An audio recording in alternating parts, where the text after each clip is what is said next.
M Venkaiah Naidu ji, प्रधानमंत्री श्री नरेंद्र मोदी जी, लोकसभा के speaker Shri Om Birla जी, chief justice NV. Ramana जी, सम्मानित सांसदगण, अन्य महानुभावों, देवियों और स्वजनों तथा मेरे प्यारे देशवासियों, सभी को जोहार।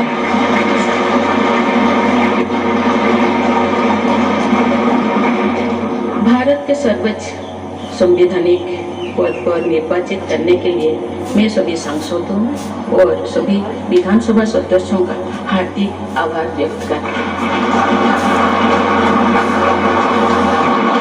आपका मत देश के करोड़ों नागरिकों के विश्वास की अभिव्यक्ति है। मैं भारत के समस्त नागरिकों की आशा, आकांक्षा और अधिकारों के प्रति इस पवित्र संसद से सभी देशवासियों का पूरी विनम्रता से अभिनंदन करती हूँ।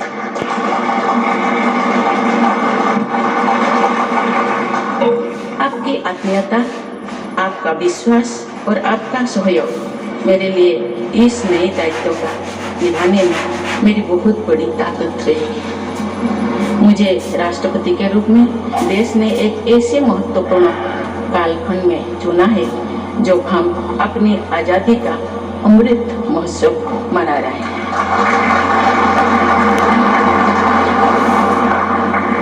आज से कुछ दिन बाद ही देश अपनी स्वाधीनता के 75 वर्ष पूरी करेगा।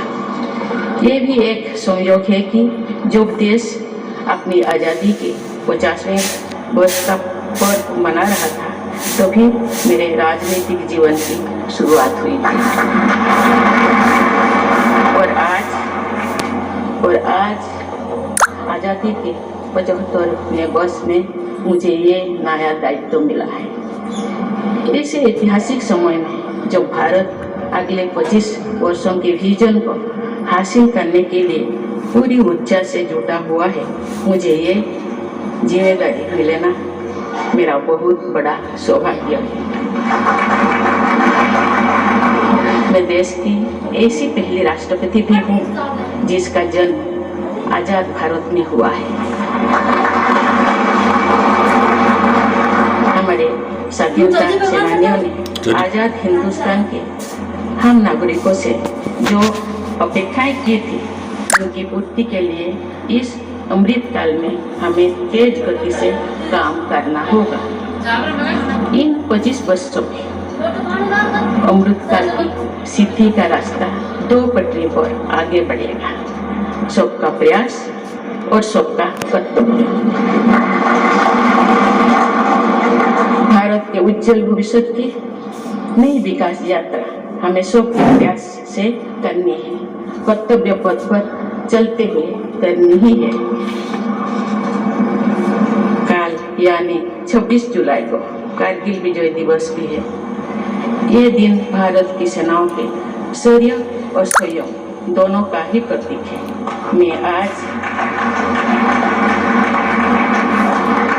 मैं आज देश की सेनाओं को तथा देश के समस्त नागरिकों को कारगिल विजय दिवस की अग्रिम शुभकामनाएं देती हूँ।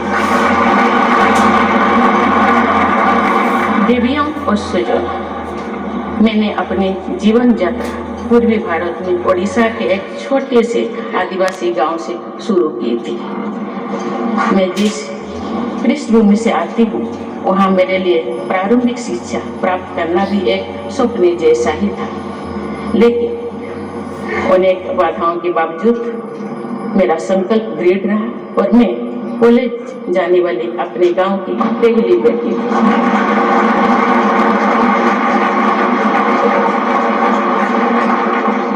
मैं जनजातीय समाज से और वार्ड काउंसिलर से लेकर भारत के राष्ट्रपति बनने तक का अवसर मुझे मिला है। ये लोकतंत्र के जनक भारतवर्ष की महानता है। ये हमारे लोकतंत्र की ही शक्ति है कि उसमें एक गरीब घर के पैदा होने बेटी, दूर सुदूर आदिवासी क्षेत्र में पैदा हुई बेटी भारत के सर्वोच्च संवैधानिक पद तक पहुंच सकती है।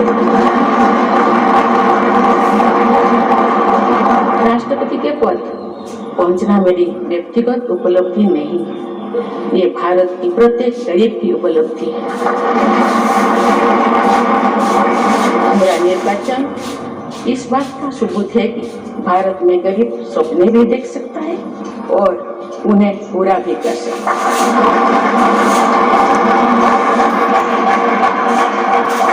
और ये मेरे लिए बहुत संतोष की बात है कि जो सदियों से वंचित रहे, जो जीवन विकास के लाभ से दूर रहे, वे गरीब, दलित, पिछड़े तथा आदिवासी मुझे ये अपना प्रतिबिंब देख सकते। मेरे इस निर्वाचन में देश के गरीब का आशीर्वाद शामिल है। देश की करोड़ों महिलाओं और बेटियों के सपनों और सामर्थ्य की झलक। मेरे इस निर्वाचन में पुराने लीग से हटकर नए रास्ते पर चलने वाले भारत के आज के युवाओं का साहस भी शामिल है। ऐसे प्रगतिशील भारत का नेतृत्व करते हुए आज मैं खुद को गौरवान्वित महसूस कर रही हूँ। मैं आज समस्त देशवासियों को, विशेषकर भारत के युवाओं को तथा भारत की महिलाओं को ये विश्वास दिलाती हूँ कि इस पद पर कार्य करते हुए मेरे लिए उनके हित सर्वोपरि होना। देवियों और स्वजनों, मेरे सामने भारत के राष्ट्रपति पद की ऐसी महान विरासत है जिसने विश्व में भारतीय लोकतंत्र की प्रतिष्ठा का निरंतर मजबूत किया है। देश के प्रथम राष्ट्रपति डॉक्टर राजेंद्र प्रसाद से लेकर श्री रामनाथ कोविंद जी तक अनेक विभूतियों ने इस पद को सुशोभित किया है। इस पद के साथ साथ देश ने इस महान परंपरा के प्रतिनिधित्व का दायित्व भी मुझे सौंपा है। संविधान के आलोक में मैं पूरी निष्ठा से अपने कर्तव्य का निर्वहन करूंगी। मेरे लिए भारत के लोकतांत्रिक सांस्कृतिक आदर्श और सभी देशवासी हमेशा मेरे ऊर्जा के स्रोत रहेंगे। देवियों और स्वजनों, हमारे संवैधानिक संग्राम में, स्वाधीनता संग्राम में एक राष्ट्र के तौर पर भारत की नई यात्रा की रूपरेखा तैयार की है। हमारा स्वाधीनता संग्राम उन संघर्षों और बलिदानों की अविरल धारा है जिसने आजाद भारत के लिए कितनी ही आदर्शों और संभावनाओं की सिंचा था। पूज्य बापू ने हमें स्वराज, स्वदेशी, स्वच्छता और सत्याग्रह द्वारा भारत के सांस्कृतिक आदर्शों की स्थापना का मार्ग दिखाया। नेताजी सुभाष चंद्र बोस, नेहरू जी, सरदार पटेल, बाबा साहेब अम्बेडकर, भगत सिंह, सुखदेव, राजगुरु, चंद्रशेखर आजाद जैसे अनगिनत स्वाधीनता सेनानियों ने हमें राष्ट्र की स्वाभिमान को सर्वोपरि रखने की शिक्षा दी थी। रानी लक्ष्मीबाई, रानी वेलु नाचियार, रानी गाइदिन्लु और रानी चेन्नम्मा जैसी अनेकों वीरांगनाओं ने राष्ट्र इच्छा और राष्ट्र निर्माण में नारी शक्ति की भूमिका को नई ऊर्जा दी है।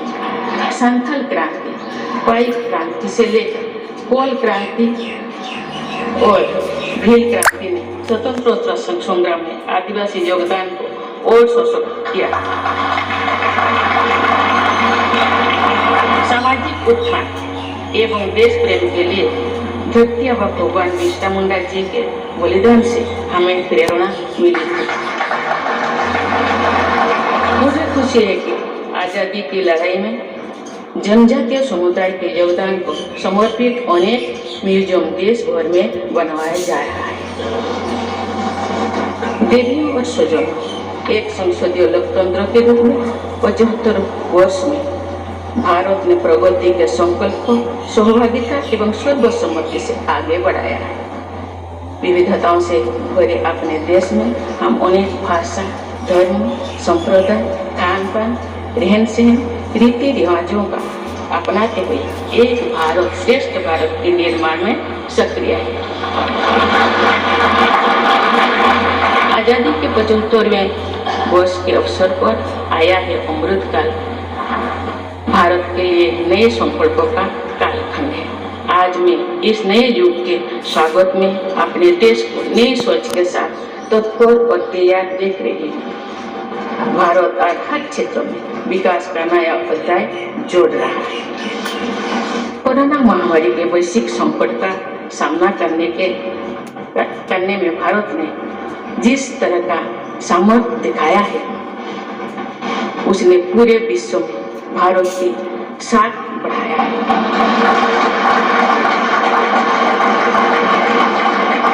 हम हिंदुस्तानियों ने अपने प्रयासों से न सिर्फ इस वैश्विक चुनौती का सामना किया, बल्कि दुनिया के सामने नए मापदंड भी स्थापित किए। कुछ ही दिन में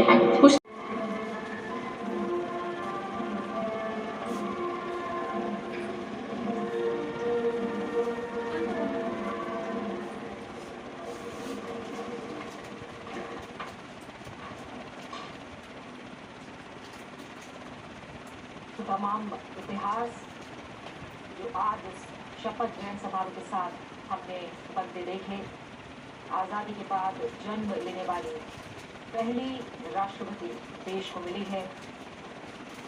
साथ ही हम देख रहे हैं कि अब राष्ट्रपति द्रौपदी मुर्मू राष्ट्रपति भवन की ओर रवाना होंगी और राष्ट्रपति भवन के फोरकोर्ट में हैंडिंग ओवर सेरेमनी होगी और इसके बाद राष्ट्रपति भवन से रामनाथ कोविंद विदा होंगे।